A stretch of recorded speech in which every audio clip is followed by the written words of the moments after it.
My name is Dr. Apoor Mehra and I welcome all of you to the Conceptual Orthopedics second Pinnacle Course.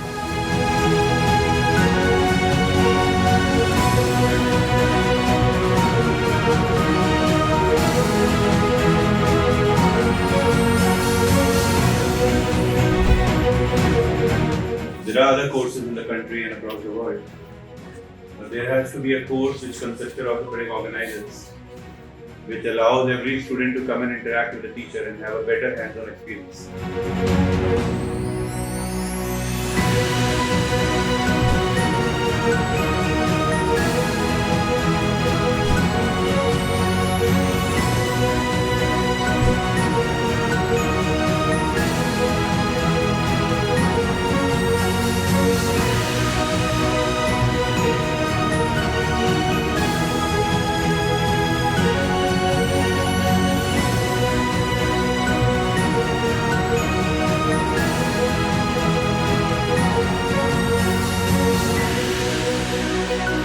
If you don't have a good balanced company, you are a summary of 5 people you talk most to in your life. Make sure that they are the right kinds. You will be summary of the 5 people you talk most to, whatever you are. So you realize over time, in a decade, you will change into what people around you are. So you should be very, very balanced in investing on your time with them. Dr. Shailesh has 2 guys who are absolutely, we were sitting yesterday night to meet, but they just believe, they have blind faith on Shailesh sir. That puts all the pressure on Shailesh sir more. जो भी sir बोलते हैं, so Faheem और विशाल पूरा नतमस्तक होके साथ देते हैं. It is what is required, this is absolutely required.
I thank CO for giving us this opportunity, this place, Vidya Jeevan, and everything from the organizational point of view has been epic for us. Okay, we do not have to think about it. So, huge round of applause for